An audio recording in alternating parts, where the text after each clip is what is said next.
What's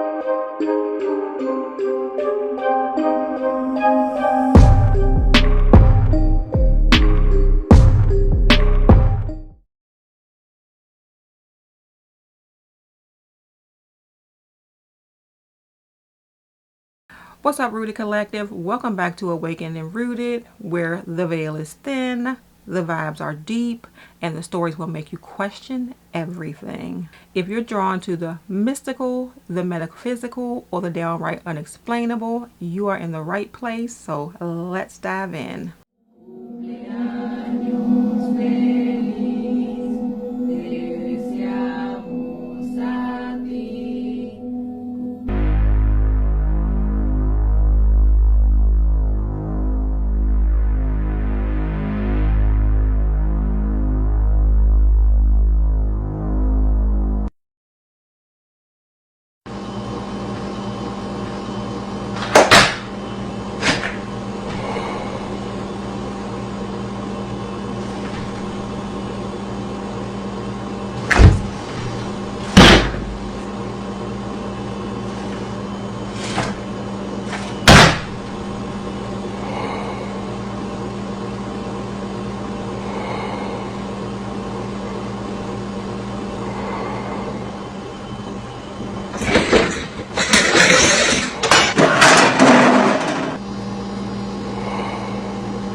First of all, I think I've seen that the last little clip they showed before, but did you see how that door opened and stuck to the wall? It didn't sway back and it stuck to the wall. Like, that was crazy.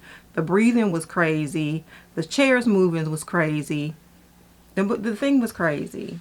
When they say it be your own man's, it be your own man's. I am back with another spooky story, and this time Zimbabwe has entered the chat. We're gonna call the person who submitted the story P. So P is from a family of 6. 3 girls, 1 boy, plus their parents. However, one of P's brothers unfortunately passed away at the age of 9, 1 year before P was born. And P was born in 2001. P winded up losing her father just 3 years after being born. And here's the background story to help you see what may have happened to her father. P said before his death, a lot of weird things happened. P's parents at the time lived in a small village that is just 10 kilometers away from a town in Harare. Sorry if I butchered that. So in most village houses, they have toilets like outside the house. So P's mother and elder sister went outside to pee, and it was night. So while P's mother was peeing, she was facing the house while her sister was facing the trees behind the mother. So while her mom is doing her business, she's startled because she hears her sister scream. So her mom, being shocked, turns around to see what her sister was screaming at. And when her mother turned back, she then saw a short woman that was dressed like her, same outfit, outside of them sharing the exact same clothes. There was something even more unsettling about this woman, as she was floating in the air. And as P's mother is staring at her, this thing spits out fire that landed on her back. P's mother was really burned on her back. And P says that till this day, over 20 years later, she still has the blisters which won't pop the water out. Wow. So fast forward later, 3 years before her father's death, so right around the time that P would have been born, her middle sister woke up so that she can make tea for the family. When she was on her way to the kitchen, she then saw a pool of fresh blood on the veranda. This is shocking, cause what? The father then cleaned up the blood without praying. And then 3 days later, the same thing happened, but the blood this time was inside of one of the pots. And more things just kept happening. Like every morning when they woke up, they would find shit in their yard. But when the sun rises, it would melt. The shit would melt into oil. Wild. P says that a few weeks after this, her father then got a stroke, but he survived the stroke. But during that time, P's father got really sick. One night, he was taken to a hospital in Harare, and P's mother had a dream of two women in the family laughing at P's mother, saying, "Now your life has turned sour." So one of the women in the dream was their neighbor. She was their uncle's wife. Also remember that. So when her mom woke up from that dream, her father was just shaking profusely in the hospital bed. And unfortunately, that was the end of him. After his death, everyone in the family on the father's side hated P's mother. So her mom, her two sisters, and P had to relocate. They then moved to South Africa. At the time, P was just 3 years old, and now she is 22. And P would discover the truth about her father's death 20 years later, when she took a trip to Zimbabwe last year to get her degree in nursing. So around May, P started getting really sick, and none of the medication helped. And that's when they finally got the idea to go see a Sangoma, which is a traditional healer. And the Sangoma then told them that one of the relatives unalived the father because of jealousy. And you want to know which relative? It was the uncle and his gal. So the uncle was P's father's half-brother, right? Him and his wife had been monitoring their lives. Until this day, everything that they went through was their doing. And the only way that they can be stopped is by unaliving the uncle. And P says, "Sorry, I forgot to mention that the uncle had a crush on my mom. And he then approached my mom, and I'm guessing he got rejected. And that is where all the witchcraft started." Wow. And I swear that is all that was submitted to me. I don't have no more. Don't barge me about a part 2. There's no part 2 yet. Thank you guys so much for watching this video. In the meantime, be sure to follow me on Instagram. Please, we're trying to get to 10K, please. And my YouTube channel for longer, better, and spookier stories. Like I say in every video, I love you, my abducted humans, from your favorite Haitian homegirl. That was too much. So I'm an ER doctor and I have a story that is 100% true and still gives me chills to this very day. And although I got permission to tell it, I haven't told many people until now. Many years ago, I was working in the ER and I got a patient who was a drowning victim, a 5-year-old girl who had fallen in the family swimming pool. When paramedics brought her in, they were doing CPR still. She had no pulse, no blood pressure, she wasn't breathing, and no signs of life. We brought her back to the ER room and we attempted to resuscitate her. I placed a breathing tube, and fortunately, after about 10 minutes, we got her pulse and blood pressure back. Family arrived and parents, of course, were extremely distraught. Dad particularly was really taking it hard. He was blaming himself. He was saying, "I should have known better. It's all my fault. I should have known better. It's all my fault." I attempted to reassure him. I was like, "Sir, listen, this is not your fault. Accidents happen all the time. It was a complete accident." And he said, "No, you don't understand.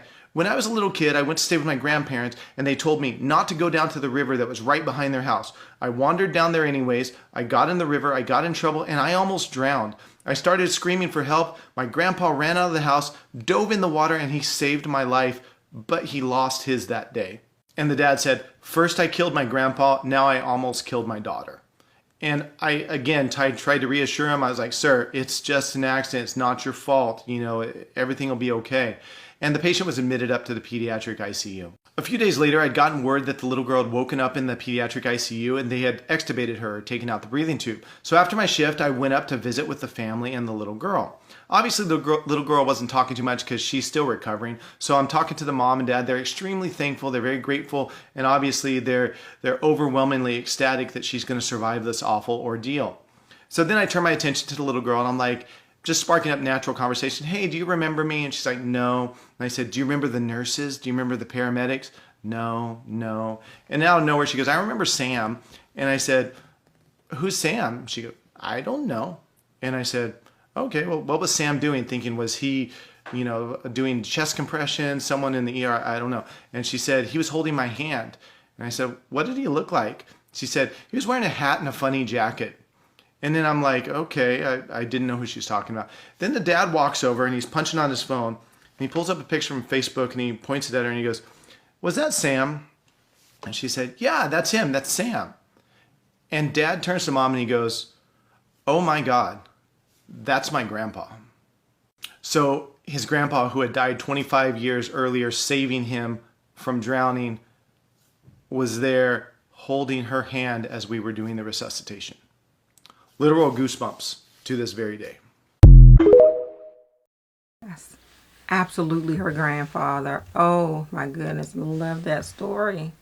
This might be the scariest story I've read, and it's specifically about a Dybbuk box. If you're new here, hi. I usually talk about some pretty scary stuff, and I actually have an email where anyone who finds this page could send me their ghost stories. And let me tell you, this story might take the cake because it's specifically about a Dybbuk box, and if you don't know what it is, let me tell you.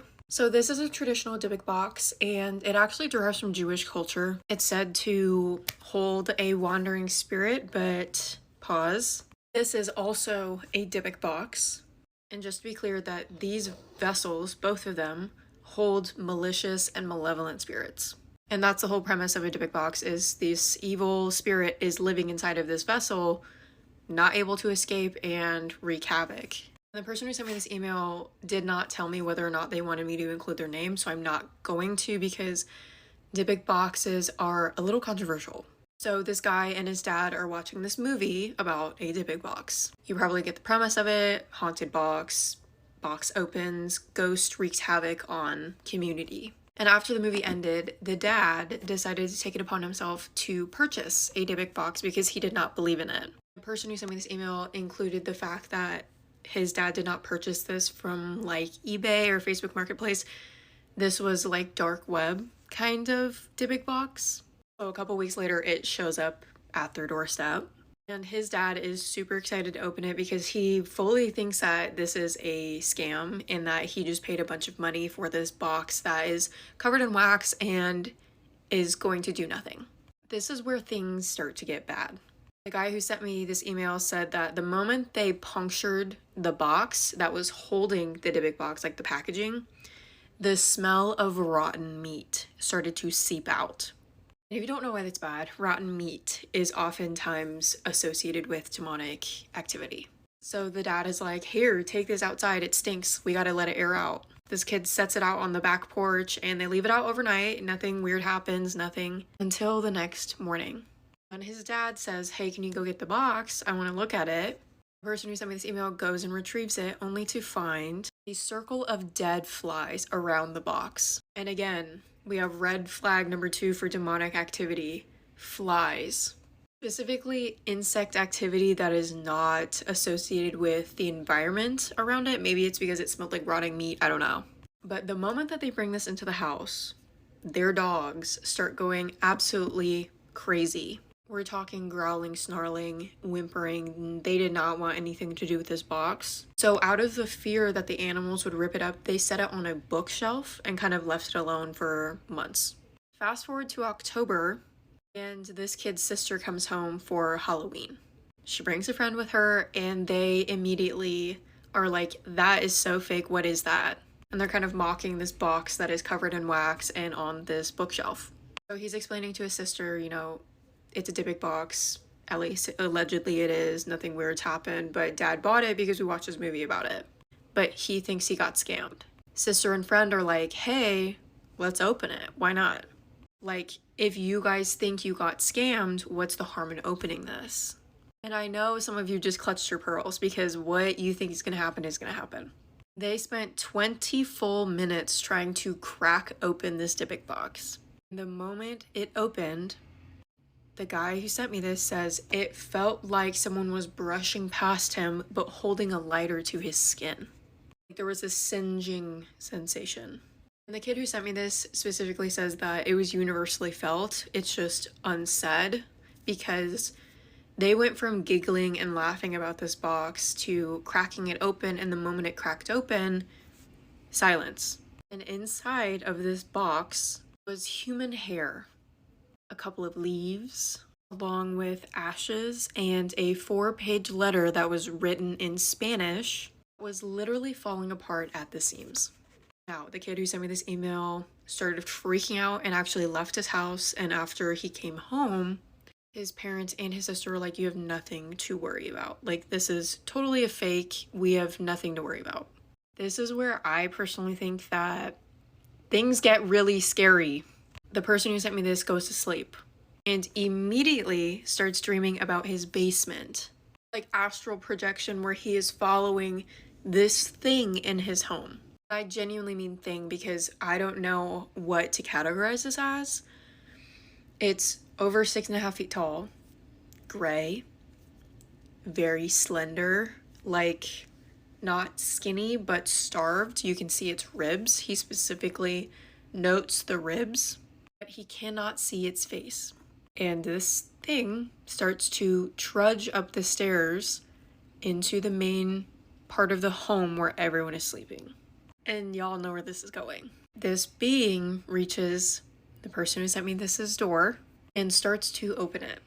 Now again, reminder, he is watching this happen in his dream.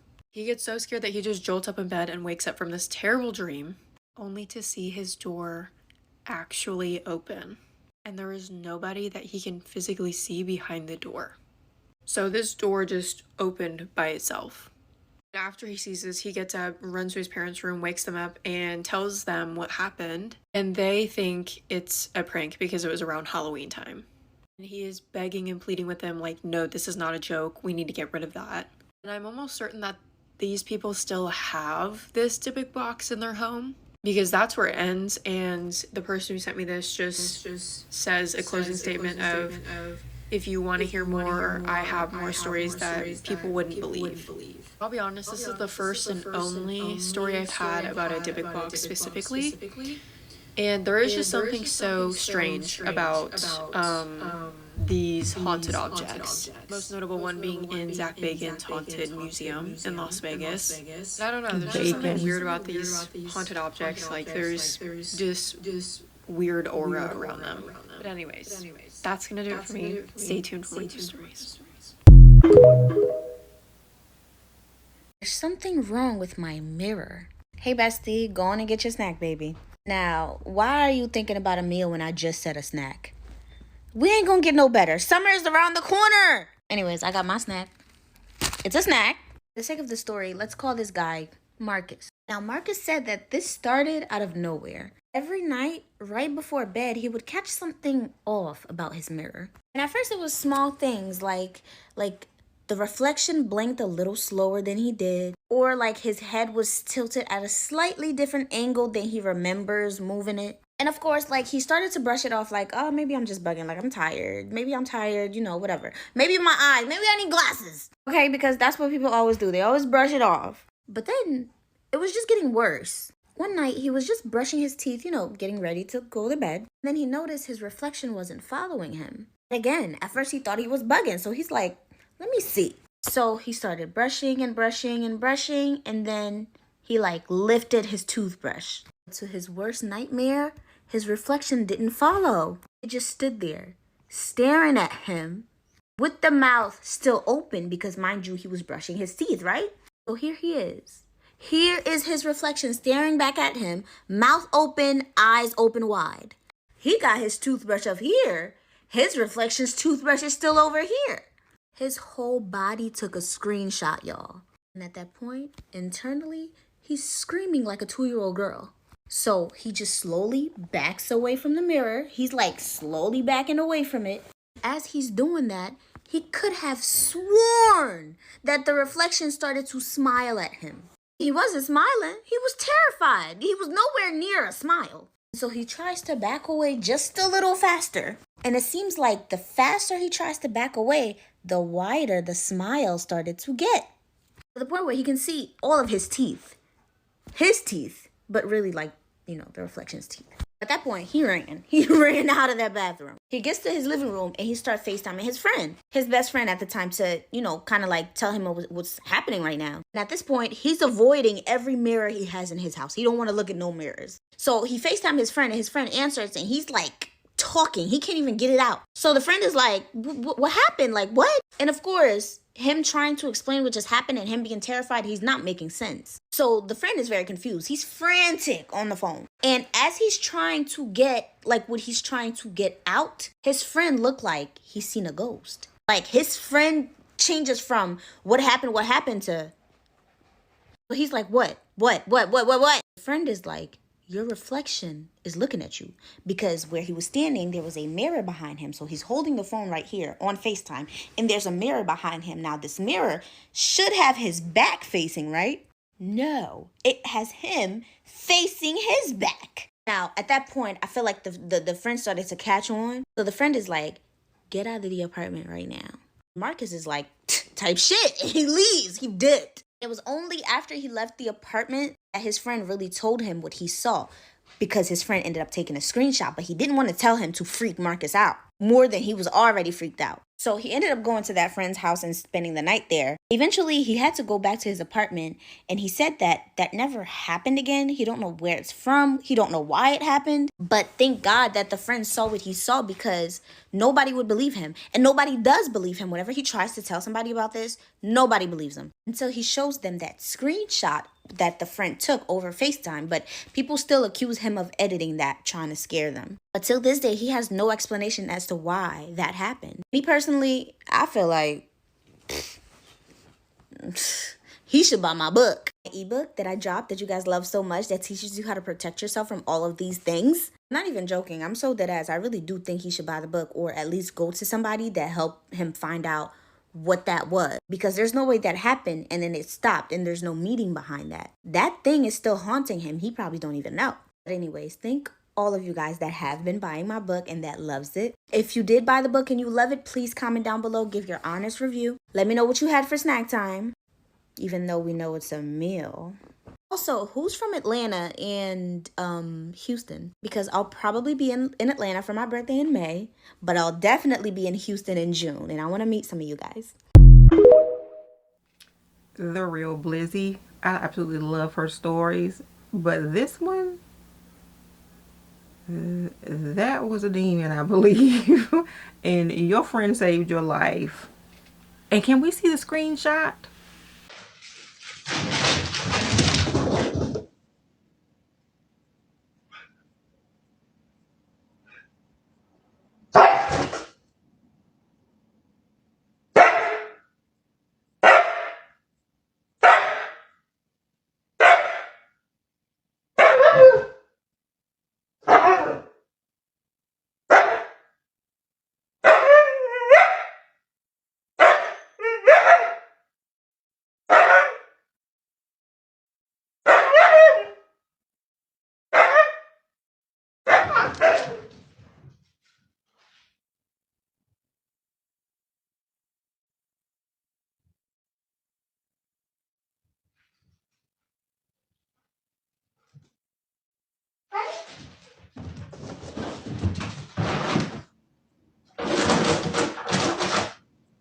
That dog scared to death.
So, first of all, this caption says, a husky left alone is kept company by the spirit of a little girl.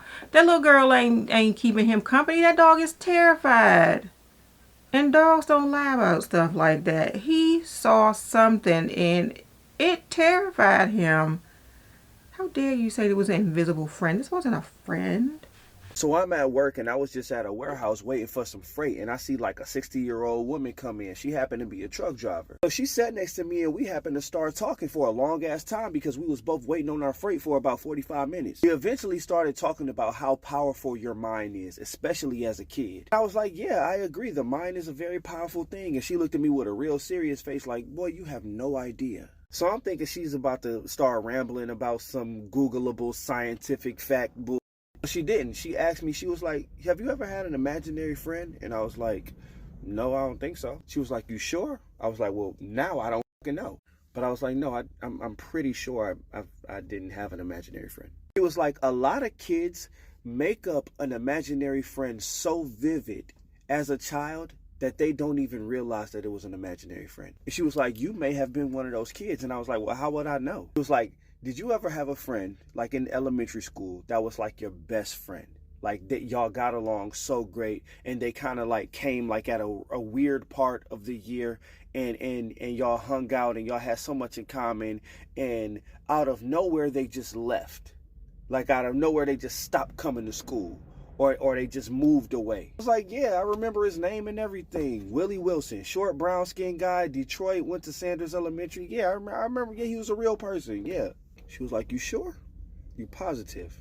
And I was like, yeah, I think so. It's like, how do you know you weren't talking to an imaginary friend? How do you know you weren't talking to a spirit?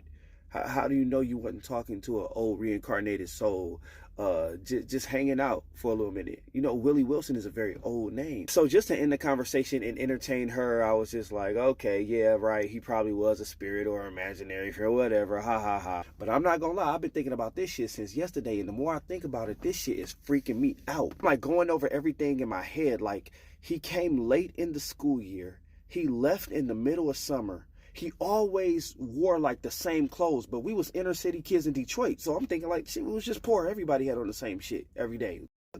He left in the middle of summer. He never got in trouble with the teacher.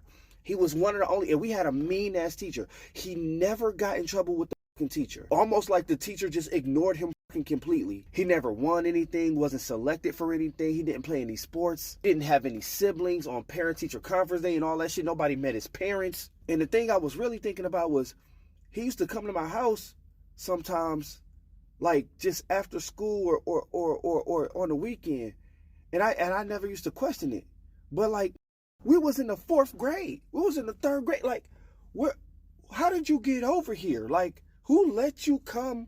We didn't live in the same neighborhood. So I'm just making this video to say, Willie, if you real, please say something. Please inbox me, say something, like this video. But I have to know, because I'm losing my fucking mind. Willie Wilson from Detroit, you should be like 34 now or some shit like that. Bro, this was a real person. There's no way. But why? Shit, she might have been an imaginary friend. Am I tripping? What the That was an imaginary friend, sir. That lady messed your whole head up.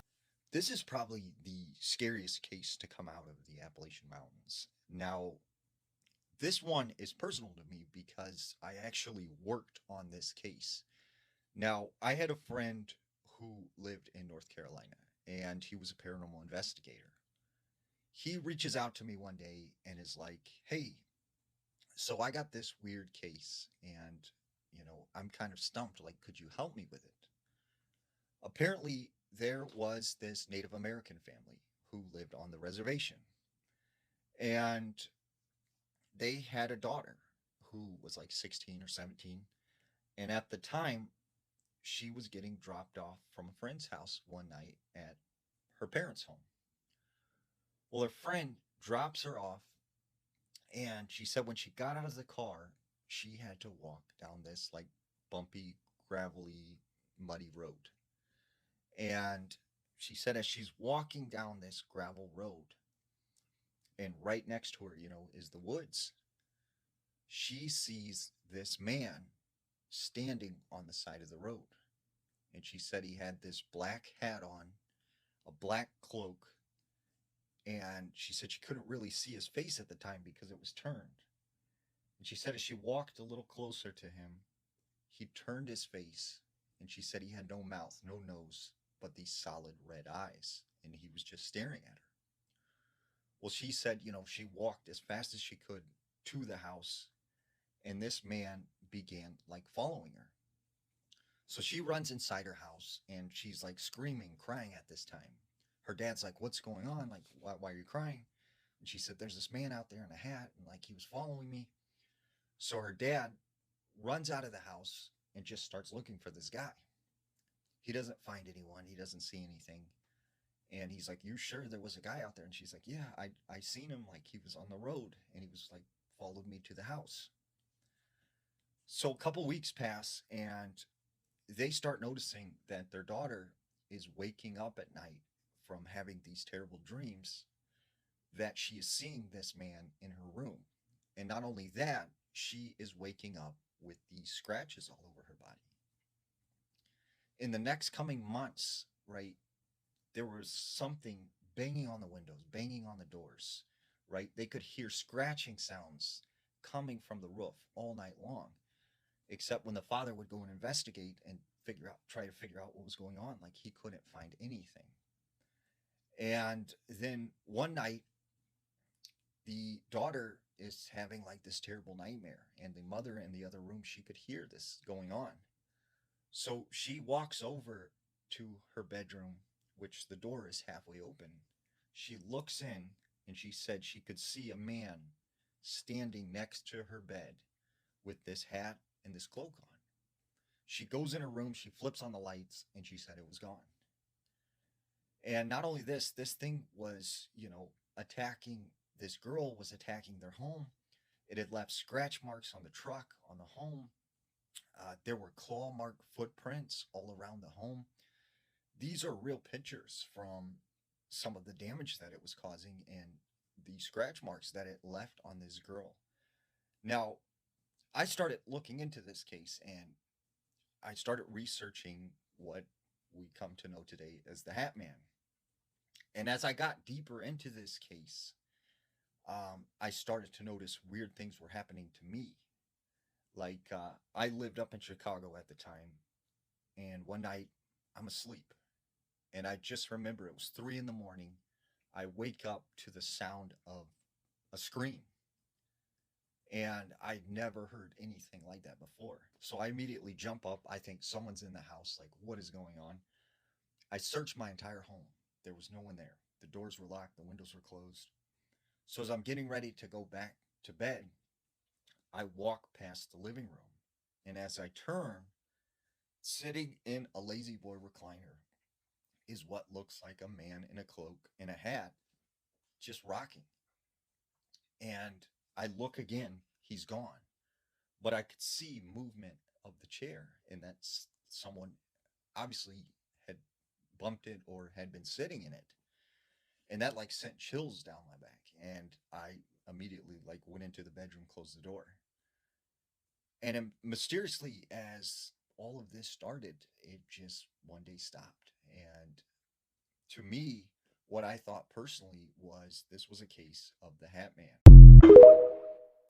So that one was for my niece who swears she has seen the Hat Man.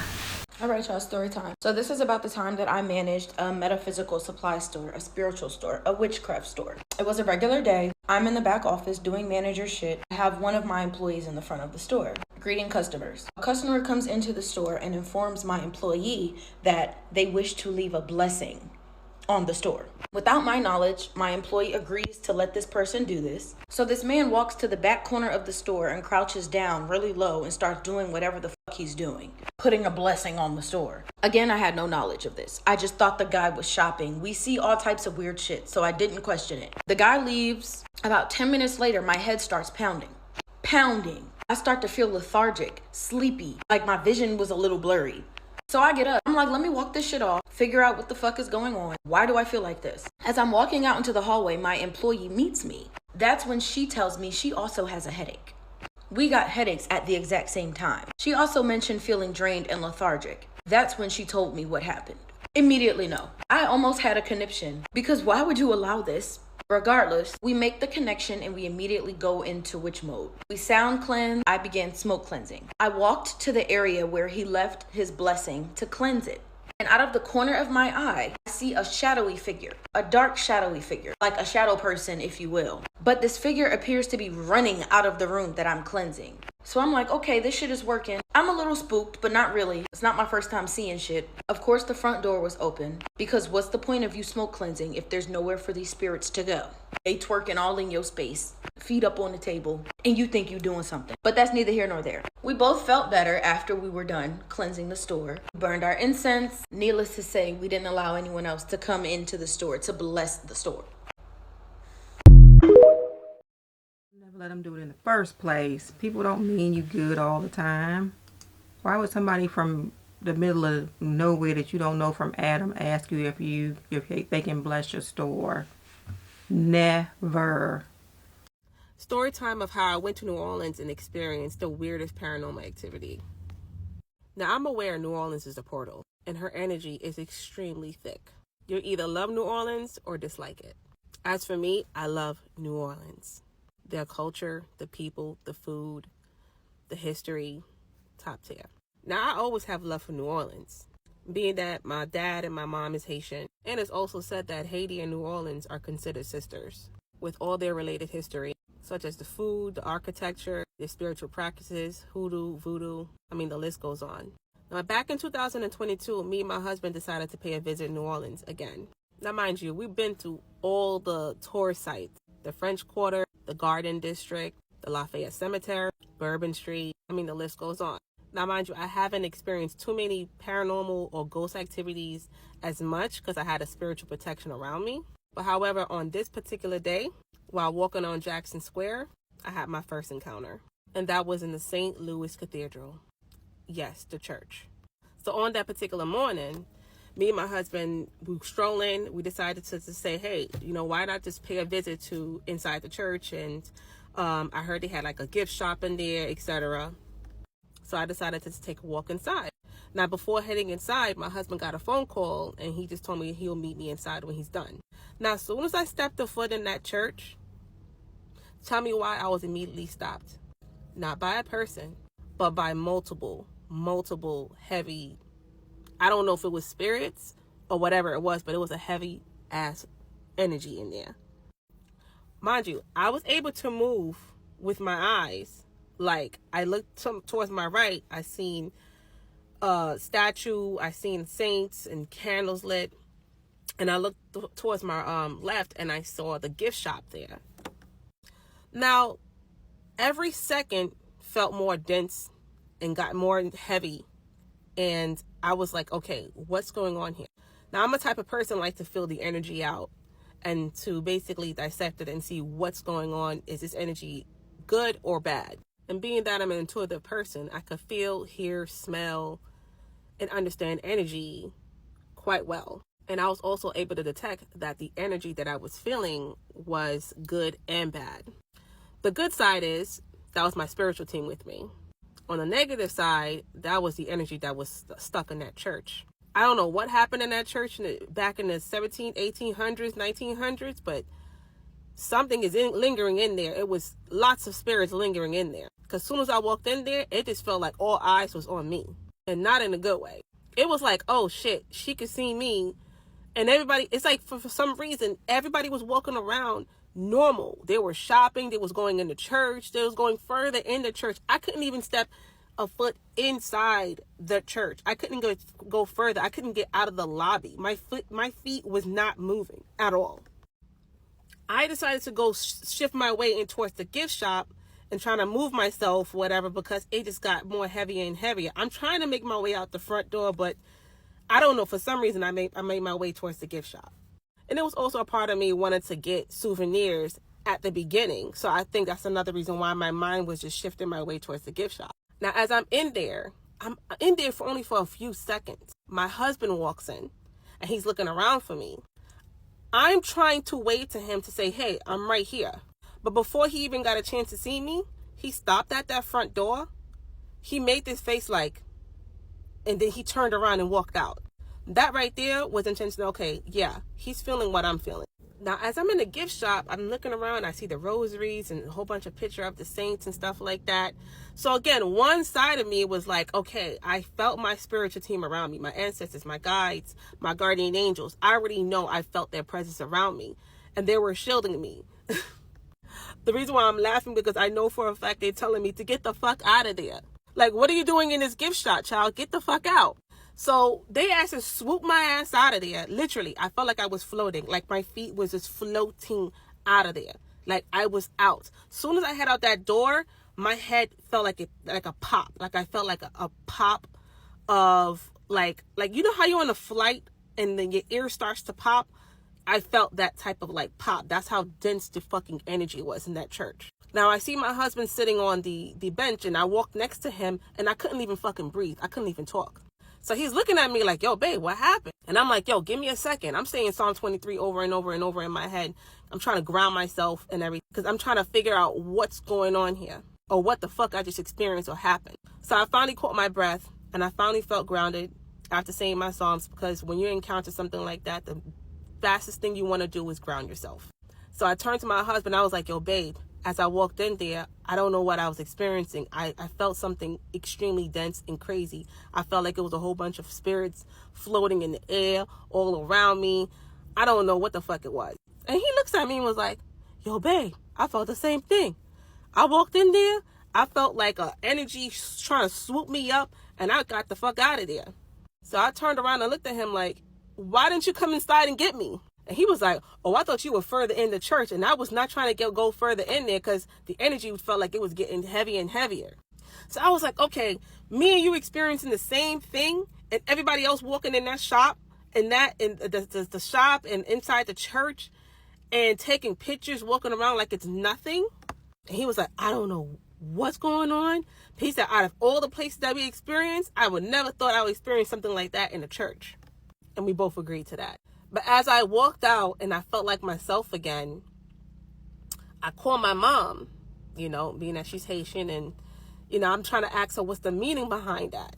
And she said it could be a lot of things. She said what I experienced personally, it was the fact true. Like, it was a lot of spirits there, like lingering spirits. And it was also my spirit team. And it's a good thing that I got out. And she said also when you entering places like that, especially late 1800s, late 19, very historical places, it's always good to leave offerings as well, just to pay the respect to the spirits that's there. But it's a whole nother story with that. But anyway, that was my paranormal, scary, ghost, whatever experience that I experienced in New Orleans. But anyway, I never heard anyone experience something like that in the cathedral church before. So let me know if you experienced something like that before in New Orleans. And honey, that was a lot. That was a lot. But I want to go to New Orleans. I have never been there. I want to visit the French Quarter, Lafayette Cemetery, all those things. Don't know if I want to experience anything like she did, but I do want to visit the city. I haven't even had this camera set up a day and already caught paranormal activity. Watch the mirror.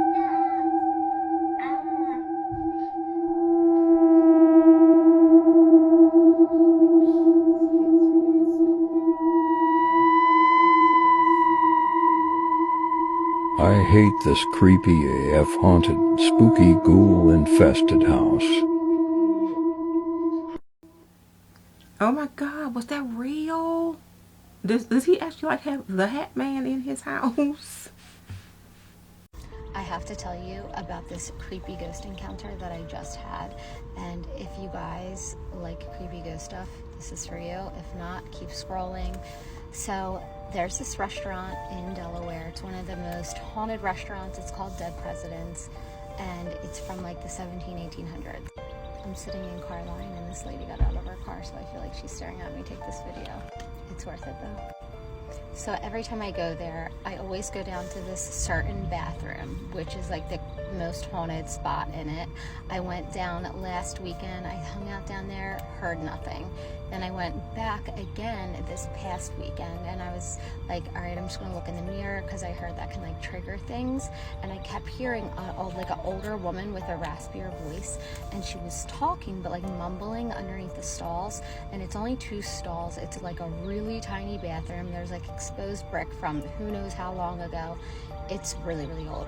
And so everything's also upstairs, so there's like nothing around. So I hear this mumbling, so I thought maybe she needed toilet paper, like to give her some underneath the stall. And then I'm like, oh, I was like, yeah. I was like, what did you say? I couldn't hear you because like, I couldn't understand. And then it stopped. So I went back to like put my lip liner on. And then I turned, lip liner, I hear. And I'm like, I was like, do you need toilet paper or something? Like, because it sounded like an older woman. And it started going again. And I look underneath the stall and there was nobody there. Well, the 2 stalls, there was nobody there. And both of the doors were like slightly ajar. It was crazy. But this is the problem. The people who work there all the time, they told me that, I remember them saying that it was a man. So I'm like, it had to have been something else, like maybe somebody's messing with me. So I go and talk to the lady who works there, and she goes, actually, there's a woman who haunts here, just like only the regulars who have worked here know about her. So yeah, that pretty much confirmed it to me. And then they said that she's like more of the prankster, like she's more active. But I'm so mad at myself that I didn't film or anything like that. It was just clear as day, like you would have been able to hear her talking. So I want to go back and hang out in that bathroom a little bit more. Part 2 with some evidence, please. Should I have read this story at nighttime? No, I shouldn't have. Am I gonna share it with you? Yes, I am. This story was sent to me by one of you guys, and she said that I could share it with everybody else, so thank you so much. I'm gonna put her username up here if you guys have any questions. As an introduction, I'm Native American and have lived on the reserve half my life as a little girl. And if you've heard stories from a Native person before, you know how scary our reservations can get. This story is from a relative of mine, and it takes place just outside of the res. One night, my relative and his 2 friends were at a typical res party. Later on in the night, everyone got tired and decided to go home, but his friend who was driving would have to drop everybody off first. Ugh, I would hate to be that friend. So my relative was sat in the back seat by himself with his 2 friends up front. They were making their way back home until they came upon a lady walking on the side of the road in the dark all by herself. Everyone on the reserve knows not to pick up hitchhikers because of the possible dangers, but since this was a long time ago, they didn't see any harm in picking her up and offering her a ride. So they stopped on the side of the road and she gets in the car and everything seems to be going well until my relative drops his phone when they hit a bump and it falls to the feet of the lady sitting next to him in the back seat. He reaches over to grab his phone, but instead he feels something rough, cold, and scratchy. Since it was dark and he couldn't see, he turns his phone on and angles it towards whatever he touched and lets out a yell, "Stop the car, get her out." His friends didn't hesitate and pulled over to the side of the road. He opens her side of the door and kicks her out of the car, and he tells his friend to drive, and they do. Once he knew they were safe, his friend asked him what happened to make him act so frantically. That's when he told them what happened, and that when he shined his phone light towards what he had touched, he seen the hoofs of a goat and lifted the lady's dress only to see that she had goat hoofs for feet. That's about as far as the story goes, but the goat lady is a common legend myth in my reservation, and my relative believes he for sure had an encounter with her that night. I'm just glad she actually got out of the car, because like what if something would have happened? But what do you guys think? Like, oh my god. I'm glad she got out of the car too. We gonna have a little paranormal coffee sip and chit chat because I'm on acres of land in Massachusetts, okay? And if you don't know, Massachusetts is extremely historical, especially where I'm at. And the thing about the acres of land is that it gets a little creepy. It gets a little creepy sometimes, to the point that the owners of this property have named this property, I'm not gonna use the exact name, but I am going to say Pandora's Box. Something close to Pandora's Box, okay? And I've always sparked my interest as to why they chose Pandora's Box as like a name. But the more I live here, the more I'm finding out. So one day I was here smoking a cigar, right? And it was nighttime. The stars out here are absolutely stunning, okay? I've seen so many shooting stars being out here compared to New York where there's so much light pollution. But I noticed that as soon as the clock struck 11, things got weird, and I immediately felt like there was an energy on these acres of land or property that I'm living on was like running back and forth, and that's not an energy that I personally want to fuck with. So I say, wrap it up. So I, turn off my cigar and I run inside, quite literally. The next day, I tell my father, hey, I was looking outside and there was something weird that happened on the property. You know what he tells me? Oh, yeah, on this side, right? I was like, yeah. He was like, yeah, you wouldn't pay, I would not take top dollar. Nobody can pay me top dollar to go on that side of the property after a certain time. As soon as the sun goes down, that's it. I'm not going any further. You couldn't tell me that? I mean, he was like, yeah, but, you know, they're not going to bother you. But, you know, just don't do it.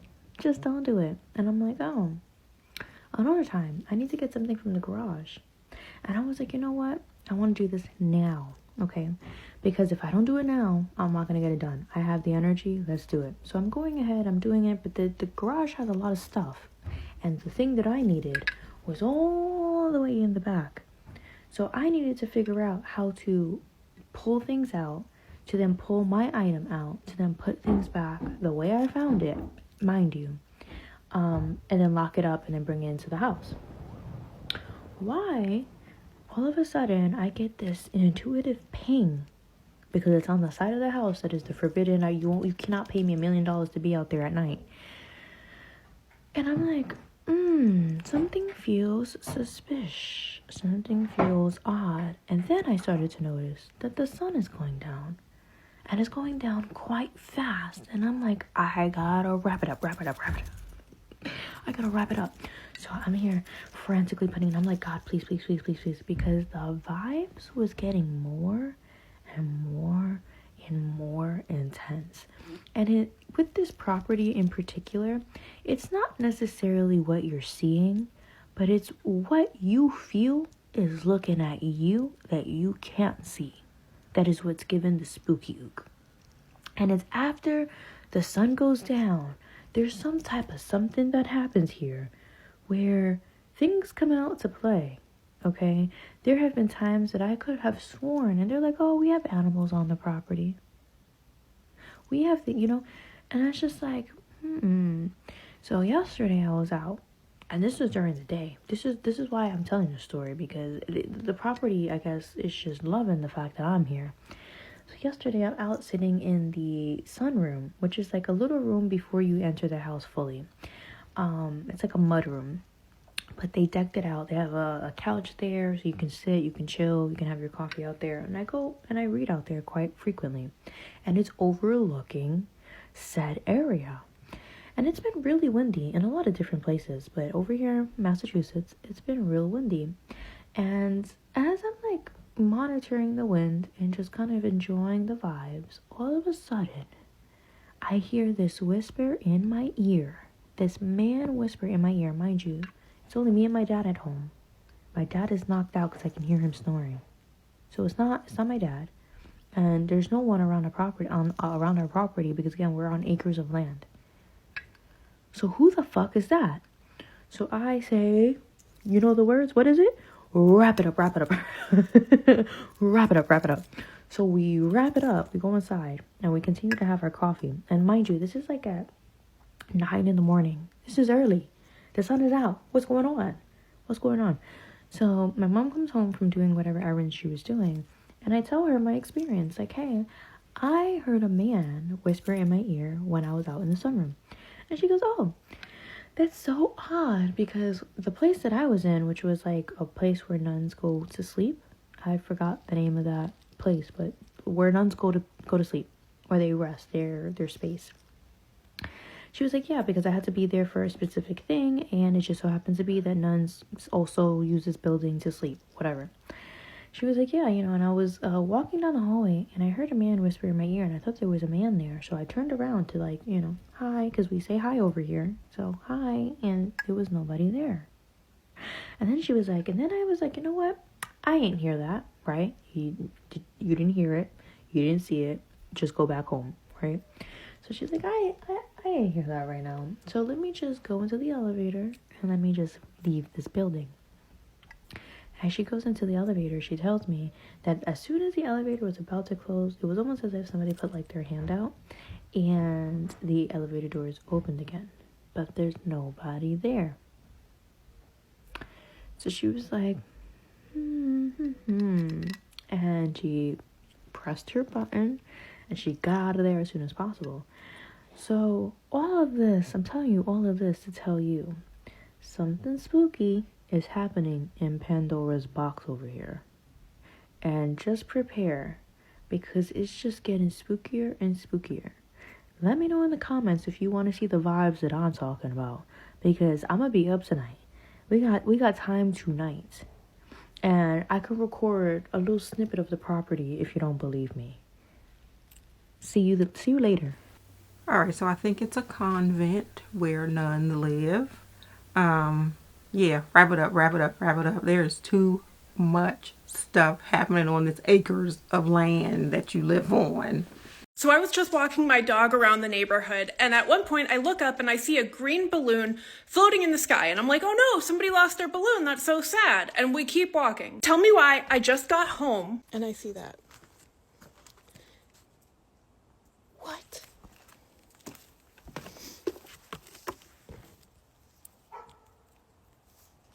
That is so weird. It literally followed me home. I don't want to talk about it too much outside because I don't want my neighbors to think I'm absolutely insane, but tell me that's not a little weird. When I saw it, I was over on that street and it was heading this way, so it makes sense that it could have landed here, but what are the fucking odds that I saw it in the sky and now it's in my yard? At least I can throw it away so it doesn't, like, pollute an ocean or something. But still, I don't know. Weird things have been happening today. That's all I'm gonna say. And now it's flying around my yard. What is going on? That is so weird, dude.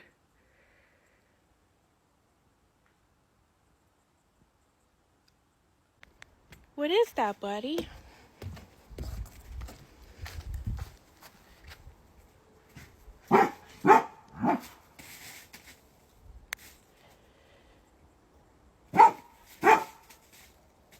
It's okay. Mommy's gonna throw that away.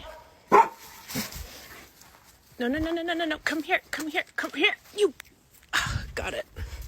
It tried to get away from me. Yeah, I know, honey. There are blonde hairs on it.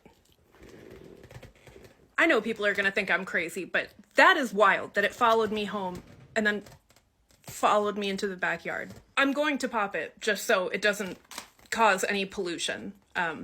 If there are any spirits attached to this balloon, please don't haunt me. I'm sorry.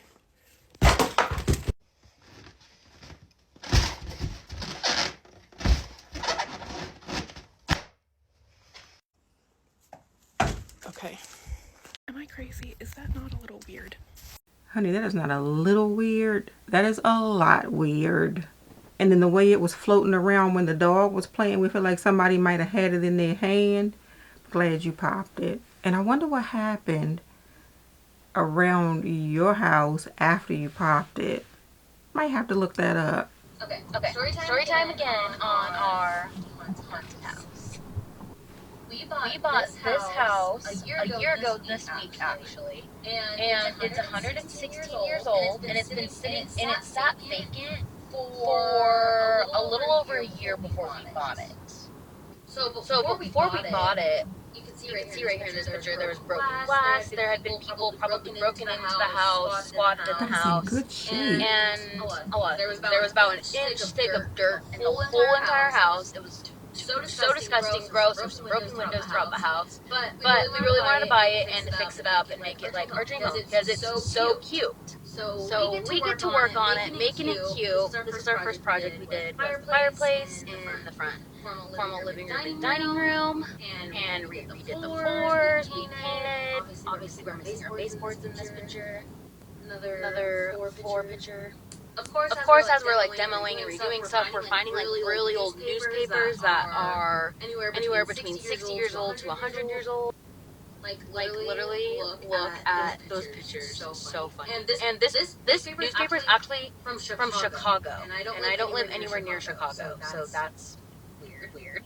So we buy this house, and about 2 months after we started living there, it's Halloween, and we're having a barbecue and a fire pit on our front porch. And this lady comes by, lives a couple houses down, bringing her kids trick-or-treating. And the first thing she says, she goes, "Oh, you guys are the ones that bought this house? So cool. You used to know the old lady that lived here. Was there baby dolls on the walls when we bought it?" Excuse me, miss. Baby dolls on the walls? What? like this, but like Ew. inside your house, like on your walls, No. around your bed, in the living room, like this. So I just said, oh, no, there was no baby dolls in here. And she goes, oh, that's so weird. The girl used to babysit me, and she always had these baby dolls, like, on nailed to the walls. And I was like, oh. And then she kind of just, like, walked away and left me hanging there. I was like, sick. So a couple months go by again, and I meet an old lady, and I cut her hair, and she's like 90 years old. So she's lived in this town for a long time. And she starts sitting there telling me about my neighbor, which I saw in my previous post is a dirt lot. The house is burned down. There's no neighbor. And she goes, oh, have you heard about what happened to your neighbor? And I'm like, happened to my neighbor? Like, what happened to her? And so she goes on to tell me, this one needs its own story for itself, actually. So part two for this story. Of course it needs a part 2, and I don't have a part 2. Let me tell you why you shouldn't play with your shadow. Scary story time. So my godfather, he watches my TikToks a lot, and obviously he loved my content, and he's also Haitian. And he called me the other day, and he was like, I have so many stories for you to tell your followers of things that happened to me when I was in Haiti, and this is one of them. So he said he was really young at the time, like he was a young boy, and one night right before his bedtime, he was just playing around, and for some reason he just started playing with his shadow, just dancing with his shadow. He was dancing and dancing and dancing, and he was having a great time. And finally, when it was time for him to go to bed, he went to bed, and this is when it starts. Have y'all ever heard of the Hat Man? The man in the hat that supposedly is in everybody's dream, right? When he was telling me this story, y'all, he didn't even know who the Hat Man was. And I had to tell him, I was like, yo, he was in your dream too? Anyways, he goes to sleep and he wakes up in the middle of the night. He said he was dreaming, but it wasn't a dream. Like it like the way it felt, it was not a dream. He woke up, but it was not a dream. I don't know how to explain it. I hope that makes sense. Anyways, he wakes up and there's the Hat Man. The Hat Man walks into his room and just looks at him with this creepy smile. He is terrified, y'all. So then the Hat Man walks closer to him, and guess what he tells him? Come dance with me. Come dance with me. And as he's saying, come dance with me, he's backing up. He's like, come dance with me. Come dance with me. He's backing up, and as he backs up, he gets to the door, he stops. And all of a sudden, my godfather hears drums outside. Now, if you're Caribbean, it's not just like the regular drums, but like the tambour. And if you know tambour, tambour sounds like that was a terrible interpretation, but you get it. And it sounds like there is a party outside. And as soon as the drum starts going, the Hat Man starts dancing right there in front of him. And the dance that he was doing, my godfather said, is so creepy. At this point, he's crying. Like, he's a young boy, and at this point, he is in tears, y'all. And the Hat Man it just keeps telling him, come dance with me. Come dance with me. Come dance with me. He's dancing and is telling him, come dance with me. He's dancing. It's like, and it's like a whole lot of people outside. You hear the people outside dancing and partying, kind of like a ritual, right? My godfather is screaming, crying. So then his mom, for some reason, she knew what was going on. I don't know how, but she knew what was going on. She came into that room, took him to her room. Now, obviously, she didn't see anything in the room. It was only my godfather that saw everything that was happening. Oh, but the story doesn't end there. So he goes to his mom's room, and of course he feels a little bit safer, because he's with his mom, so he goes back to sleep.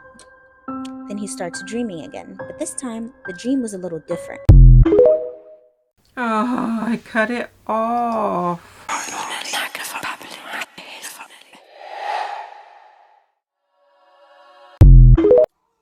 Okay, I got my handy dandy notebook right here. All right, so my light sleep. It's light sleep then REM sleep, right? Or REM sleep then light sleep. I think light sleep then REM sleep. Anyways, light sleep, I slept 2 hours and 54 minutes.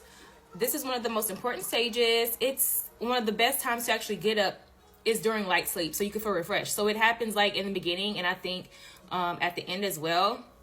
Anyways, next one is REM sleep. I spent 32 minutes in REM sleep. Now, This is the rapid eye movement sleep, where you have vivid dreams, increased brain activity, and occurs multiple times a night. And it takes up 20 to 25% of total sleep. Yeah, yeah. Now, in deep sleep, I slept 4 hours and 19 minutes in deep sleep.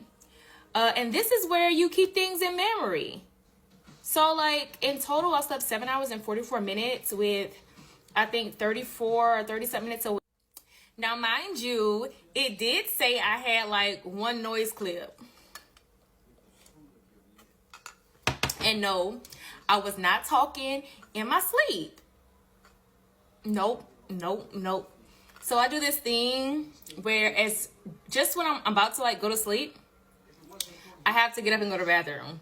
And then, like, I'll get back in bed and I'll literally fall into a deep sleep within, like, 5 minutes. So that's what happened. I was getting up out the bed to go use the restroom one more time. No sleeping in my sleep. No talking in my sleep. No grinding my teeth in my sleep. No, what else? It said that first time I tried it. I don't know. It was nothing. Because I turned that ceiling fan off. That ceiling fan was catching all kind of stuff.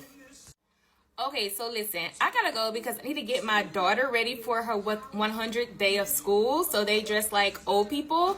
So I need to get her together. If y'all want to see that, y'all let me know if y'all want to see the ending result. But I pray that you make today great. Remember to get your 3 daily wins. I already got 2 out of 3 of mine. What about you? And yeah, may the Lord watch between me and thee while we're absent one from another. Amen. Oh, and all that, have a great day, have a great day, have a great day. No, that's on us. Make today great, okay? We make today.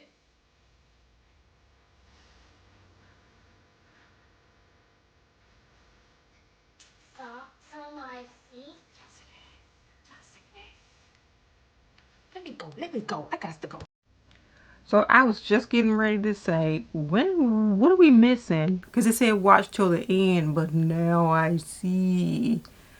Don't like it. So we have hit the end of this video. I have to say these videos were pretty creepy and I absolutely loved them. Hope you did as well. If you did, please give it a thumbs up. Please subscribe to the channel and share this video with your friends.